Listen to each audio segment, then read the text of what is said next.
Hello every one, എല്ലാവർക്കും പുതിയ വീഡിയോയിലേക്ക് സ്വാഗതം.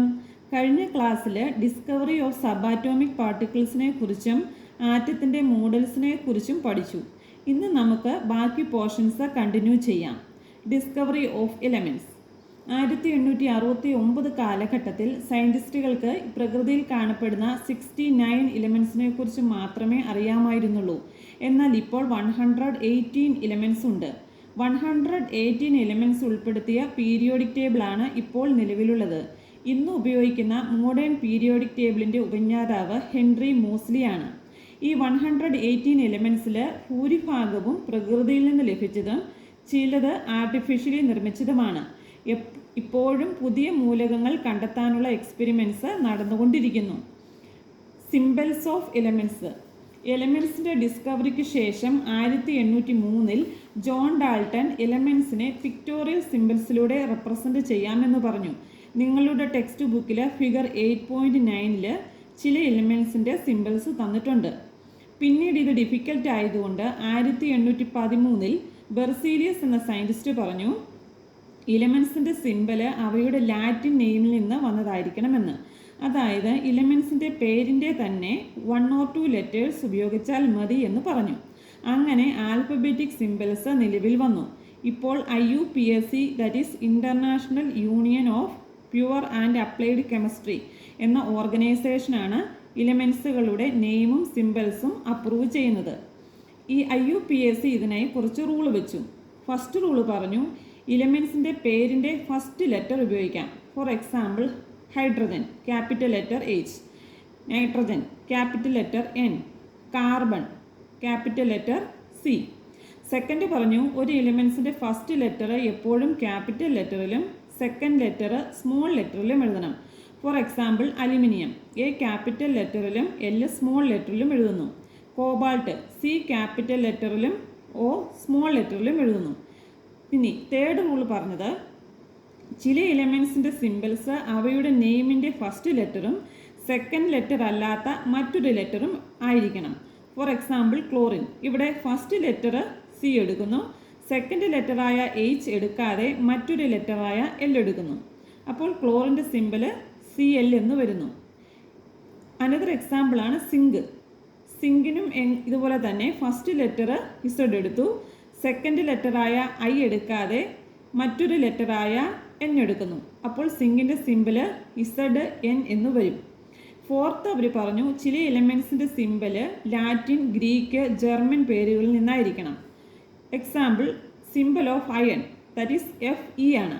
ലാറ്റിൻ നാമമായ ഫെറം എന്നതിൽ നിന്നാണ്. മെർക്കുറിയുടെ സിംബൽ Hg ആണ്, വന്നത് ഗ്രീക്ക് നാമമായ ഹൈഡ്രാജിറോസ് എന്നതിൽ നിന്നാണ്.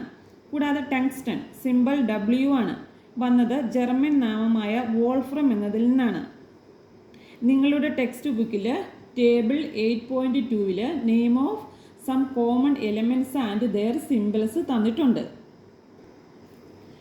Table 8.2 name of some common elements and their symbols. Name of the element aluminium symbol Al, argon Ar, barium Ba, boron B, bromine Br, calcium Ca, carbon C, chlorine Cl, cobalt CO, copper Cu, fluorine F, gold Au, hydrogen H, iodine I, iron Fe, lead Pb, magnesium Mg, neon Ne, nitrogen N, oxygen O, potassium K, silicon Si, silver Ag, sodium Na, sulphur S, uranium U, zinc Zn. ഈ എലമെൻറ്റ്സിൻ്റെ symbols very important ആണ്, നിങ്ങൾ പഠിക്കണം. Next topic atomic number. ആറ്റത്തിൻ്റെ ന്യൂക്ലിയസിലാണ് പ്രോട്ടോണും ന്യൂട്രോണും കാണുന്നത് അല്ലേ. അതിനു ചുറ്റും ഇലക്ട്രോണ് ഓർബിറ്റലിൽ കൂടി റിവോൾവ് ചെയ്യുന്നു എന്ന് നാം പഠിച്ചു. ഒരാറ്റത്തിൻ്റെ ന്യൂക്ലിയസിലുള്ള പ്രോട്ടോണുകളുടെ എണ്ണത്തെ ആറ്റോമിക് നമ്പർ എന്ന് പറയുന്നു, denoted by the letter Z.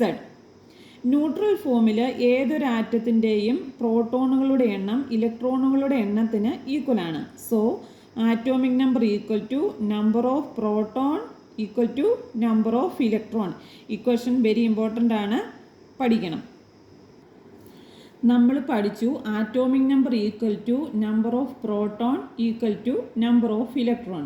Four example, hydrogen proton 1 electron 1, helium proton 2 ഇലക്ട്രോണും 2, ലിഥിയം പ്രോട്ടോൺ 3 ഇലക്ട്രോണും 3, ഓക്സിജൻ പ്രോട്ടോൺ 8 ഇലക്ട്രോണ് 8. സോ 20 വരെയുള്ള ഇലമെൻസിൻ്റെ നെയിം വെരി ഇമ്പോർട്ടൻ്റ് ആണ്, അത് ഓർഡറിൽ തന്നെ പഠിക്കണം. We move on to next topic, mass number. ഒരാറ്റത്തിൻ്റെ ന്യൂക്ലിയസിനുള്ളിൽ കാണപ്പെടുന്ന പ്രോട്ടോണുകളുടെയും ന്യൂട്രോണുകളുടെയും ആകെ എണ്ണത്തെയാണ് മാസ് നമ്പർ എന്ന് പറയുന്നത്. Denoted by the letter A. ന്യൂക്ലിയസിനുള്ളിൽ പ്രോട്ടോണുകളും ന്യൂട്രോണുകളും ഉള്ളതിനാൽ ന്യൂക്ലിയോൺസ് എന്നും വിളിക്കുന്നു. Mass number equal to atomic number plus number of neutrons. അതുപോലെ തന്നെ mass number equal to number of proton plus number of neutrons. Atomic number equal to number of proton തന്നെയാണ്, അതുകൊണ്ടാണ് mass number equal to number of protons plus number of neutrons എന്നും എഴുതാം. അല്ലെങ്കിൽ mass number equal to atomic number plus number of neutrons.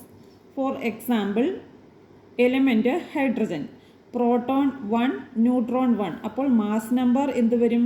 1 + 0. Helium proton 1 neutron 2, mass number 2 + 2 4. Lithium proton 3 neutron 4, mass number proton plus neutrons, that is 4 + 3, that is equal to 7. ഇനി number of neutron കാണണമെങ്കിൽ mass number minus atomic number ചെയ്യണം, അല്ലെങ്കിൽ mass number minus number of protons ചെയ്യണം. ഈ equations very important ആണ്. നമുക്ക് കുറച്ച് examples ചെയ്യുമ്പോൾ എങ്ങനെയാണ് സബ് ആറ്റോമിക് പാർട്ടിക്കിൾസ് ആയ പ്രോട്ടോണ്, ന്യൂട്രോണ്, ഇലക്ട്രോണ് ഇവ കണ്ടുപിടിക്കുന്നതെന്ന് മനസ്സിലാവും. പ്രോട്ടോണുകളുടെയും ന്യൂട്രോണുകളുടെയും മാസിനോട് കമ്പയർ ചെയ്യുമ്പോൾ ഇലക്ട്രോണിൻ്റെ മാസ് വളരെ ലെസ്സാണ്. അതിനാൽ ആറ്റത്തിൻ്റെ ആകെ മാസ് നോക്കുമ്പോൾ ഇലക്ട്രോണിൻ്റെ മാസ് കൺസിഡർ ചെയ്യുന്നില്ല. ഇനി നമുക്ക് ഓരോ എലിമെൻസിൻ്റെ സിംബൽസിനോടൊപ്പം ആറ്റോമിക് നമ്പറും മാസ് നമ്പറും എങ്ങനെയാണ് എഴുതുന്നത് എന്ന് നോക്കാം. ഒരു എലിമെൻറ്റിൻ്റെ ലെഫ്റ്റ് സൈഡ് ടോപ്പിൽ മാസ് നമ്പറും താഴെ ആറ്റോമിക് നമ്പറും എഴുതുന്നു. ഫോർ എക്സാമ്പിൾ, കാർബണിൻ്റെ ആറ്റോമിക് നമ്പർ 6, മാസ് നമ്പർ 12. കാർബണിൻ്റെ മാസ് നമ്പർ ലെഫ്റ്റ് സൈഡിൽ ടോപ്പിലും ആറ്റോമിക് നമ്പർ ലെഫ്റ്റ് സൈഡിൽ തന്നെ താഴെയും എഴുതുന്നു. Written as C12, mass number മുകളിൽ, താഴെ ആറ്റോമിക് നമ്പർ എഴുതുന്നു. ഇനി അനദർ എക്സാമ്പിളാണ് സോഡിയത്തിൻ്റെ ആറ്റോമിക് നമ്പർ 11, മാസ് നമ്പർ 23. ഇവിടെയും മാസ് നമ്പർ ലെഫ്റ്റ് സൈഡിൽ ടോപ്പിൽ, അതായത് 23 എഴുതുന്നു. ആറ്റോമിക് നമ്പർ ലെഫ്റ്റ് സൈഡിൽ താഴെയും എഴുതുന്നു. ഇനി നമുക്ക് കുറച്ച് എക്സാമ്പിൾസിലൂടെ സബ് ആറ്റോമിക് പാർട്ടിക്കിൾസ് ആയ പ്രോട്ടോൺ, ന്യൂട്രോൺ, ഇലക്ട്രോൺ എങ്ങനെ കണ്ടുപിടിക്കാമെന്ന് നോക്കാം. Question number 1. An atom has atomic number 6, mass number 12. Find proton, neutrons and electrons. Answer. Given atomic number 6, mass number 12. നമുക്കറിയാം atomic number equal to number of protons equal number of electrons. So number of protons എത്ര വരും? 6 വരും. Number of electrons എത്ര വരും? 6 വരും. Atomic number തന്നെയാണ് number of പ്രോട്ടോൺസും number of ഇലക്ട്രോൺസും. ഇനി നമ്പർ ഓഫ് ന്യൂട്രോൺസ് കാണണമെങ്കിൽ എന്തായിരുന്നു equation? Mass number minus atomic number, അല്ലെങ്കിൽ mass number minus number of proton. അപ്പോൾ നമുക്ക് നമ്പർ ഓഫ് ന്യൂട്രോൺ കിട്ടും. മാസ് നമ്പർ എത്രയാണ്? 12 minus atomic number 6. 12 minus 6 equal 6 എന്ന് വരുന്നു. Question number 2. An atom contains 13 protons and 14 neutrons. Find atomic number, mass number, electrons. Given protons എത്ര തന്നിട്ടുണ്ട്? 13. Neutrons തന്നിട്ടുണ്ട് 14. Atomic number equal number of protons equal to number of electrons. Atomic number എത്ര വരും? Number of proton തന്നെയാണ് atomic number, that is 13. Number of electronsും അത് തന്നെയാണ്, എത്ര വരും? 13. ഇനി മാസ് നമ്പർ കാണണമെങ്കിൽ എന്താണ് ഇത് equation? Number of protons plus neutrons.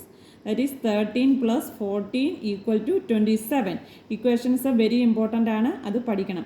എങ്കിൽ മാത്രമേ നമുക്ക് പ്രോബ്ലംസ് ചെയ്യാൻ സാധിക്കുകയുള്ളൂ.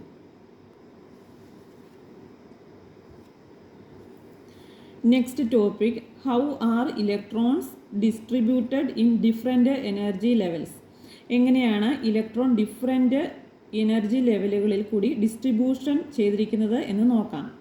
ആറ്റത്തിലെ ഇലക്ട്രോണിനെ കുറിച്ച് കൂടുതൽ പഠനം നടത്തിയത് ബോറും ബ്യൂറിയുമാണ്. ഇവർ കുറച്ച് റൂൾസ് സജസ്റ്റ് ചെയ്തു. ഓരോന്നും നമുക്ക് നോക്കാം.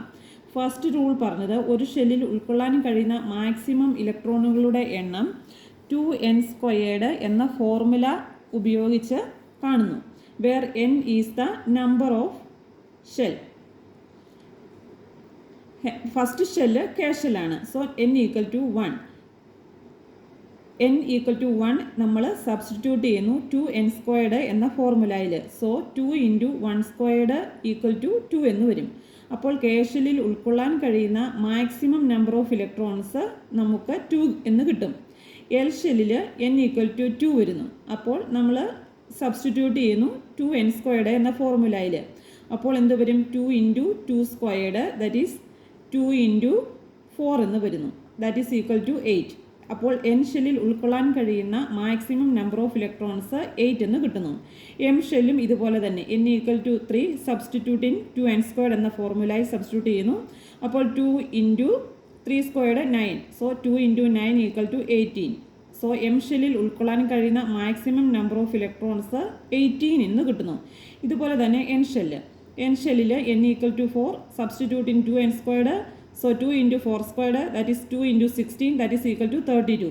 So n ഷെല്ലിൽ ഉൾക്കൊള്ളാൻ കഴിയുന്ന പരമാവധി ഇലക്ട്രോണുകളുടെ എണ്ണം 32 എന്ന് കിട്ടുന്നു. സോ K ഷെല്ലിൽ 2 ഇലക്ട്രോണാണ് മാക്സിമം ഉൾക്കൊള്ളുന്നത്. L ഷെല്ലിൽ 8 ഇലക്ട്രോണ്, M ഷെല്ലിൽ 18 ഇലക്ട്രോണ്, N ഷെല്ലിൽ 32 ഇലക്ട്രോൺസ് കിട്ടുന്നു. ഇനി സെക്കൻഡ് റൂള് പറഞ്ഞത് ഏറ്റവും ഔട്ടർമോസ്റ്റ് ഷെല്ലിൽ ഉൾക്കൊള്ളാൻ കഴിയുന്ന പരമാവധി ഇലക്ട്രോണുകളുടെ എണ്ണം 8 ആയിരിക്കണമെന്ന് പറഞ്ഞു. തേർഡ് റൂള് പറഞ്ഞത് ഇലക്ട്രോണുകൾ ഷെല്ലുകളിൽ സ്റ്റെപ്പ് വൈസ് ആയിട്ടാണ് ഫില്ലാവുന്നത്. ആദ്യം K shell, then L shell, then M, then N എന്നിങ്ങനെ ഓർഡറിലായിരിക്കും. എക്സാമ്പിൾ പറഞ്ഞാൽ ഒരു ആറ്റത്തിന് 6 ഇലക്ട്രോൺസ് ഉണ്ടെന്ന് വിചാരിക്കുക. 6 ഇലക്ട്രോൺസിനും ഇഷ്ടമുള്ളിടത്തിരിക്കാൻ പറ്റത്തില്ല. ആദ്യം ഇന്നർമോസ്റ്റ് ഷെല്ലിൻ്റെ കപ്പാസിറ്റി ഫില്ല് ചെയ്തിട്ട് നെക്സ്റ്റ് ഷെല്ല് ഫില്ല് ചെയ്യുന്നു, ദെൻ നെക്സ്റ്റ് ഷെൽ ഫില്ല് ചെയ്യുന്നു, അങ്ങനെ പോകുന്നു. Next topic, building up atoms. ഒരാറ്റത്തിൻ്റെ വിവിധ ഷെല്ലുകളിൽ ഇലക്ട്രോണുകളെ ക്രമീകരിച്ചിരിക്കുന്നത് കാണിക്കുന്നതിനായി ഇലക്ട്രോണിക് കോൺഫിഗറേഷൻ എന്ന് വിളിക്കുന്നു. 1 മുതൽ 20 വരെയുള്ള എലിമെൻസിൻ്റെ പിക്ടോറിയൽ റെപ്രസെൻറ്റേഷനും അവയുടെ ഇലക്ട്രോണിക് കോൺഫിഗറേഷനും എഴുതുന്നത് എങ്ങനെയെന്ന് നമുക്ക് പഠിക്കാം. Building up of atoms. The distribution of electrons among various shell is known as the electronic configuration of the atom. First example, element hydrogen. Atomic number 1, number of electrons 1. ഇവിടെ ഹൈഡ്രജന് ഇത്ര electron ഉണ്ട്? 1 electron ഉണ്ട്. K ഷെല്ലിൽ ഉൾക്കൊള്ളാൻ കഴിയുന്ന പരമാവധി ഇലക്ട്രോണുകളുടെ എണ്ണം 2, L ഷെല്ലിൽ 8, M 18, N 32 electrons. So K ഷെല്ലിൽ ഉൾക്കൊള്ളാൻ കഴിയുന്ന പരമാവധി ഇലക്ട്രോണുകളുടെ എണ്ണം 2 ആണ്. ഹൈഡ്രജൻ്റെ 1 electron placed in K shell. അപ്പോൾ നമ്മൾ ഇലക്ട്രോണിക് ഡിസ്ട്രിബ്യൂഷൻ എഴുതുമ്പോൾ K ഷെല്ലിൽ 1 ഇലക്ട്രോൺ എഴുതുന്നു. എല്ലിലില്ല, എമ്മിലുമില്ല, എന്നിലുമില്ല. ഇലക്ട്രോണിക് കോൺഫിഗറേഷൻ അപ്പോൾ എത്ര വരും? 1 വരും. ഇനി നെക്സ്റ്റ് എലിമെൻ്റ് ആണ് ഹീലിയം. ഹീലിയത്തിൻ്റെ atomic number 2, number of electrons 2. ഇങ്ങനെ വരും. Maximum capacity of K shell എത്രയാണ്? 2 ഇലക്ട്രോണ്. ഹീലിയത്തിന് എത്ര ഇലക്ട്രോൺസ് ഉണ്ട്? 2 ഉണ്ട്. സോ ഹീലിയത്തിൻ്റെ 2 ഇലക്ട്രോൺ K ഷെല്ലിൽ വരും. 1 ഇത്, സെക്കൻഡ് 1 ഇത്. ഇലക്ട്രോണിക് ഡിസ്ട്രിബ്യൂഷൻ എഴുതുമ്പോൾ K ഷെല്ലിൽ അപ്പോൾ 2 എഴുതുന്നു. ഇലക്ട്രോണിക് കോൺഫിഗറേഷൻ അപ്പോൾ എത്ര വരും? 2 വരുന്നു. Next element lithium. Atomic number 3, number of electrons 3. K ഷെല്ലിൽ 2 ഇലക്ട്രോൺസ് ആണ് മാക്സിമം. L ഷെല്ലിൽ 8, M ഷെല്ലിൽ 18, N ഷെല്ലിൽ 32 ഇലക്ട്രോണ്. സോ K ഷെല്ലിൽ എത്ര ഇലക്ട്രോണുകൾക്കാണ് മാക്സിമം കപ്പാസിറ്റി ഉള്ളത്? 2 electrons. So 2 electrons placed in K shell. First ഷെല്ലിൻ്റെ കപ്പാസിറ്റി അപ്പോൾ തീർന്നു. ഇനി റിമൈനിങ് ആയിട്ട് എത്ര ഇലക്ട്രോൺ ഉണ്ട്? 1 ഇലക്ട്രോൺ ആണുള്ളത്. അത് നെക്സ്റ്റ് ഷെല്ലായ എൽ ഷെല്ലിലേക്ക് പോകുന്നു. എൽ ഷെല്ലിന് മാക്സിമം കപ്പാസിറ്റി എത്രയുണ്ട്? 8 ഉണ്ട്. ഓക്കെ, സോ ഇലക്ട്രോണിക് ഡിസ്ട്രിബ്യൂഷൻ എഴുതുമ്പോൾ കെ ഷെല്ലിൽ 2, എൽ ഷെല്ലിൽ 1. ഇതാണ് കാണിച്ചിരിക്കുന്നത്. കെ ഷെല്ലിൽ 2 ഗ്രീൻ ഇലക്ട്രോൺസ് ഉണ്ട്. എൽ ഷെല്ലിൽ റിമൈനിങ് ആയിട്ടുള്ള 1 ഇലക്ട്രോൺ എഴുതി. ഇലക്ട്രോണിക് കോൺഫിഗറേഷൻ 2, 1 എന്ന് വരുന്നു. നെക്സ്റ്റ് എലിമെൻ്റ് ആണ് ബെറിലിയം. ബെറിലിയത്തിൻ്റെ atomic number 4, number of electrons 4. Electron distribution എഴുതുമ്പോൾ എങ്ങനെ വരും? കെ ഷെല്ലിൽ പരമാവധി 2 ഇലക്ട്രോൺ പറ്റും. അത് കെ ഷെല്ലിൽ 2 എഴുതി. റിമൈനിങ് ആയിട്ടുള്ള 2 ഇലക്ട്രോൺസ് എൽ ഷെല്ലിൽ വരുന്നു. എൽ ഷെല്ലിൽ മാക്സിമം കപ്പാസിറ്റി എത്രയുണ്ട്? ഇലക്ട്രോൺസിൻ്റെ ഉൾക്കൊള്ളാൻ കഴിയുന്ന ഇലക്ട്രോൺസിൻ്റെ 8 ഇലക്ട്രോൺസ് ഉൾക്കൊള്ളാൻ പറ്റും. സോ റിമൈനിങ് ആയിട്ടുള്ള 2 ഇലക്ട്രോൺസ് എൽ ഷെല്ലിൽ വരുന്നു. ഇലക്ട്രോണിക് കോൺഫിഗറേഷൻ അപ്പോൾ 2 എന്ന് എഴുതുന്നു. Next element boron. Atomic number 5, number of electrons 5. K ഷെല്ലിൽ പരമാവധി 2 ഇലക്ട്രോൺ പറ്റും. സോ കെ ഷെല്ലിൽ 2 ഇലക്ട്രോൺ എഴുതി. റിമൈനിങ് 3 ഇലക്ട്രോൺസ് ഉണ്ട്. അത് എൽ ഷെല്ലിൽ വരുന്നു. എൽ ഷെല്ലിൽ മാക്സിമം നമുക്ക് 8 ഇലക്ട്രോൺസ് എഴുതാൻ പറ്റും. So electronic configuration 2, 3. Next element carbon. കാർബണിൻ്റെ ആറ്റോമിക് നമ്പർ 6, നമ്പർ ഓഫ് ഇലക്ട്രോൺസും 6. സോ ഫസ്റ്റ് ഷെല്ലിൽ കെ ഷെല്ലിൽ 2 ഇലക്ട്രോൺ പറ്റും. 2 ഇലക്ട്രോൺ മാക്സിമം കപ്പാസിറ്റി പറ്റും. സോ 2 ഇലക്ട്രോൺ എഴുതി. റിമൈനിങ് എത്ര ഇലക്ട്രോൺസ് വരുന്നുണ്ട്? 4 ഇലക്ട്രോൺസ്. 4 + 2 = 6 അല്ലേ? സോ എൽ ഷെല്ലിൽ 4 ഇലക്ട്രോൺസ് എഴുതി. റിമൈനിങ് ആയിട്ടുള്ള 4 ഇലക്ട്രോൺസ്. സോ ഇലക്ട്രോണിക് കോൺഫിഗറേഷൻ 2, 4 എന്ന് വരുന്നു. Next element nitrogen. Atomic number 7, number of ഇലക്ട്രോൺസും 7. കെ ഷെല്ലിൽ 2 ഇലക്ട്രോൺസ് പരമാവധി പറ്റും. സോ കെ ഷെല്ലിൽ 2 ഇലക്ട്രോൺസ് എഴുതി. റിമൈനിങ് എത്രയാണ് ഉണ്ട്? 5 ഇലക്ട്രോൺസ് റിമൈനിങ് ഉണ്ട്. അപ്പോൾ ഇലക്ട്രോൺ കോൺഫിഗറേഷൻ എത്ര വരും? 2, 5. നെക്സ്റ്റ് എലിമെൻ്റ് ആണ് oxygen. Atomic number 8, number of ഇലക്ട്രോൺസും 8. ഇലക്ട്രോൺ ഡിസ്ട്രിബ്യൂഷൻ കെ ഷെല്ലിൽ 2 ഇലക്ട്രോൺ എഴുതി. എൽ ഷെല്ലിൽ റിമൈനിങ് ആയിട്ടുള്ള 6 ഇലക്ട്രോൺസ്. സോ ഇലക്ട്രോണിക് കോൺഫിഗറേഷൻ എഴുതുമ്പോൾ 2, 6 എന്ന് എഴുതുന്നു. Next element fluorine. Atomic number 9, number of electrons 9. K ഷെല്ലിൽ പരമാവധി 2 ഇലക്ട്രോൺസ് ഉൾക്കൊള്ളാൻ പറ്റും. സോ കെ ഷെല്ലിൽ 2 ഇലക്ട്രോൺസ് എഴുതി. റിമൈനിങ് ആയിട്ടുള്ള 7 ഇലക്ട്രോൺസ് ഉണ്ട്. അത് എൽ ഷെല്ലിൽ എഴുതി. എൽ ഷെല്ലിൽ നമുക്ക് എത്രയാണ് മാക്സിമം പറ്റും? 8 ഇലക്ട്രോൺസ് പറ്റും. So electron distribution K shell 2, L shell 7. Electronic configuration 2, 7.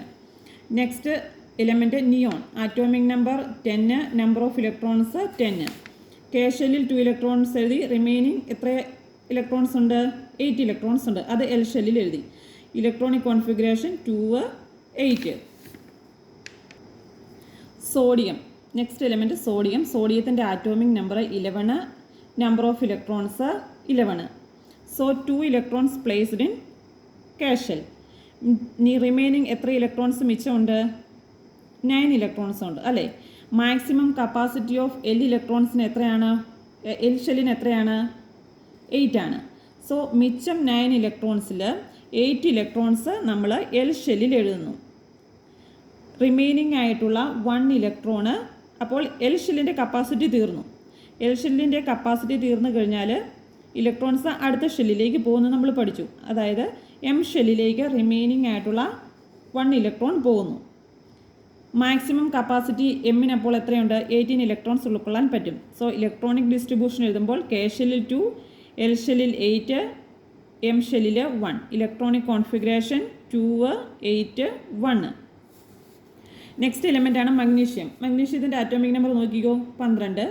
Number of electrons 12. അങ്ങനെയാണെങ്കിൽ ഇലക്ട്രോണിക് കോൺഫിഗറേഷൻ എഴുതുമ്പോൾ എങ്ങനെ വരും? First shell K shell. K ഷെല്ലിൽ 2 ഇലക്ട്രോൺസ് എഴുതി. എൽ ഷെല്ലിൽ മാക്സിമം എത്ര കൊള്ളും? 8 ഇലക്ട്രോൺസ് ഉൾക്കൊള്ളാൻ പറ്റും. എം ഷെല്ലിൽ 18 പറ്റും. റിമൈനിങ് എത്രയാണ് ഉണ്ട്? ഇലക്ട്രോൺസ് മിച്ചമുണ്ട്. 2 ഇലക്ട്രോൺസ് ഉണ്ട്. അത് നമ്മൾ എം ഷെല്ലിൽ എഴുതി. അപ്പോൾ ഇലക്ട്രോണിക് കോൺഫിഗറേഷൻ എഴുതുമ്പോൾ 2, 8, 2 എന്ന് വരുന്നു. Next element aluminium. Atomic number 13, number of electrons 13. K ഷെല്ലിൽ 2 ഇലക്ട്രോൺസ് നമ്മൾ എഴുതി. എൽ ഷെല്ലിൽ 8 ഇലക്ട്രോൺസ് മാക്സിമം പറ്റും, അതെഴുതി. ഇനി റിമൈനിങ് ആയിട്ടുള്ള എത്ര ഇലക്ട്രോൺസ് ഉണ്ട്? 2 + 8 10 ആയി. റിമൈനിങ് എത്ര ഇലക്ട്രോൺസ് ഉണ്ട്? 3 ഇലക്ട്രോൺ. അത് നെക്സ്റ്റ് ഷെല്ലായ എം ഷെല്ലിലേക്ക് പോകുന്നു. So electronic configuration 2, 8, 3. Next element ആണ് silicon. Atomic number 14, number of electrons 14. Electronic distribution എഴുതുമ്പോൾ കെ ഷെല്ലിൽ 2 വരും, എൽ ഷെല്ലിൽ 8. എൽ ഷെല്ലിൽ മാക്സിമം 8 ഇലക്ട്രോൺ പറ്റും. എം ഷെല്ലിൽ റിമൈനിങ് ആയിട്ടുള്ള 4 ഇലക്ട്രോൺസ് എം ഷെല്ലിലേക്ക് പോകുന്നു. സോ ഇലക്ട്രോണിക് കോൺഫിഗറേഷൻ എങ്ങനെ വരുന്നു? 2, 8, 4. Next element phosphorus. Atomic number 15, number of electrons 15. Electron distribution എഴുതുമ്പോൾ കെ ഷെല്ലിൽ 2 വരുന്നു, എൽ ഷെല്ലിൽ 8. എൽ ഷെല്ലിൽ മാക്സിമം 8 പറ്റത്തുള്ളൂ, അതുകൊണ്ട് എൽ ഷെല്ലിൽ 8. റിമൈനിങ് 2 + 8 എത്ര വരും? 10 വരും. റിമൈനിങ് എത്ര എണ്ണമുണ്ട്? 5 എണ്ണമുണ്ട്. അത് എം ഷെല്ലിൽ വരുന്നു. എം ഷെല്ലിൽ അപ്പോൾ 5. Electronic configuration 2, 8, 5. Next element sulphur. Atomic number 16, number of electrons 16. K ഷെല്ലിൽ 2 വരും, എൽ ഷെല്ലിൽ 8 വരും, എം ഷെല്ലിൽ റിമൈനിങ് ആയിട്ടുള്ള 6 ഇലക്ട്രോൺസ് വരുന്നു. So electronic configuration 2, 8, 6.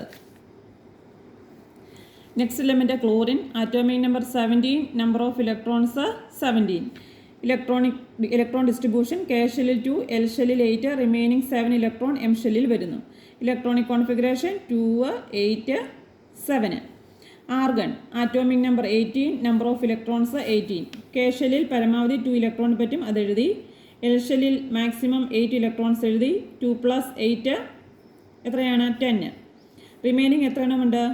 8 ഇലക്ട്രോൺസ് ഉണ്ട്, അത് എം ഷെല്ലിലേക്ക് പോകുന്നു. സോ ഇലക്ട്രോണിക് കോൺഫിഗറേഷൻ 2, 8, 8 എന്ന് വരുന്നു. Next element potassium. Atomic number 19, number of electrons 19. So 2 electron placed in K shell, 8 electron placed in L shell. Remaining എത്ര ഇലക്ട്രോൺസ് ഉണ്ട്? 9 ഇലക്ട്രോൺസ് ഉണ്ട്. അപ്പോൾ നമ്മൾ ചിന്തിക്കും എം ഷെല്ലിൻ്റെ മാക്സിമം കപ്പാസിറ്റി എത്രയാണ്? 18. അല്ലേ 18 ഇലക്ട്രോൺസ് ആണ് എം ഷെല്ലിൻ്റെ മാക്സിമം ഇലക്ട്രോൺ കപ്പാസിറ്റി. സോ നമ്മൾ എങ്ങനെ എഴുതും? ഇലക്ട്രോണിക് കോൺഫിഗറേഷൻ എഴുതുമ്പോൾ 2, 8, 9 എന്ന് എഴുതാൻ സാധ്യതയുമുണ്ട്, അല്ലേ? ഇത് തെറ്റാണ്. എന്തുകൊണ്ടാണ്? ഇവിടെ നമ്മുടെ റൂൾ അനുസരിച്ച് ഔട്ടർ മോസ്റ്റ് ഷെല്ലിൽ എത്ര ഇലക്ട്രോണുകളാണ് വേണ്ടതെന്നാണ് നമ്മൾ പഠിച്ചത്? 8 ഇലക്ട്രോൺ വേണമെന്നാണ് പഠിച്ചത്. സോ 2, 8, 9 ഇങ്ങനെ എഴുതി കഴിഞ്ഞാൽ ഔട്ടർ മോസ്റ്റ് ഷെല്ലിൽ എത്ര ഇലക്ട്രോൺ വരും? 9 വരും. അപ്പോൾ ഇത് റോങ് ആണ്. അപ്പോൾ നമ്മൾ ഇലക്ട്രോണിക് കോൺഫിഗറേഷൻ എഴുതുമ്പോൾ എങ്ങനെ എഴുതണം? ഔട്ടർ മോസ്റ്റ് ഷെല്ലിൽ 8 ഇലക്ട്രോൺ വരണം. സോ ഇവിടെ കെ ഷെല്ലിൽ 2 എഴുതും, എൽ ഷെല്ലിൽ 8 എഴുതും, എം ഷെല്ലിൽ 8 വരണം. റിമൈനിങ് ആയിട്ടുള്ള 1 ഇലക്ട്രോണ് എൻ ഷെല്ലിലേക്ക് പോകുന്നു. അപ്പോൾ ഇലക്ട്രോണിക് കോൺഫിഗറേഷൻ 2, 8, 8, 1 എന്ന് വരുന്നു. വെരി ഇമ്പോർട്ടൻ്റ് ആണ്, ഓർത്തിരിക്കണം. ഇതുപോലെ തന്നെയാണ് കാൽസ്യത്തിൻ്റെ കേസിലും. കാൽസ്യത്തിൻ്റെ ആറ്റോമിക് നമ്പർ 20 ആണ്, നമ്പർ ഓഫ് ഇലക്ട്രോൺസ് 20 ആണ്. ഇലക്ട്രോൺ ഡിസ്ട്രിബ്യൂഷൻ എഴുതുമ്പോൾ കെ ഷെല്ലിൽ 2, എൽ ഷെല്ലിൽ 8, എം ഷെല്ലിൽ 10 എന്ന് എഴുതരുത്. എം ഷെല്ലിൽ 8 ഇലക്ട്രോൺസ് എഴുതിയതിന് ശേഷം റിമൈനിങ് ആയിട്ടുള്ള 2 ഇലക്ട്രോൺസിനെ എൻ ഷെല്ലിൽ എഴുതുക. സോ ഇലക്ട്രോണിക് കോൺഫിഗറേഷൻ 2, 8, 8, 2 എന്ന് വരുന്നു.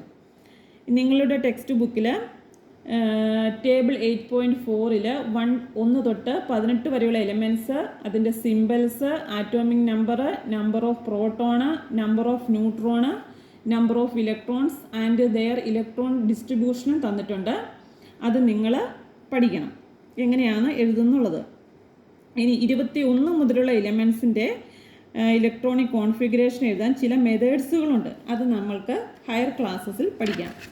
സോ ഇന്നത്തെ ക്ലാസ് ബൈൻഡപ്പ് ചെയ്യാൻ പോവുകയാണ്. എല്ലാവർക്കും ഇലക്ട്രോണിക് കോൺഫിഗറേഷൻ എങ്ങനെയാണ് എഴുതുന്നതെന്ന് മനസ്സിലായെന്ന് വിശ്വസിക്കുന്നു. നെക്സ്റ്റ് പാർട്ടുമായി അടുത്ത വീഡിയോയിൽ കാണാം. Thank you for watching my video.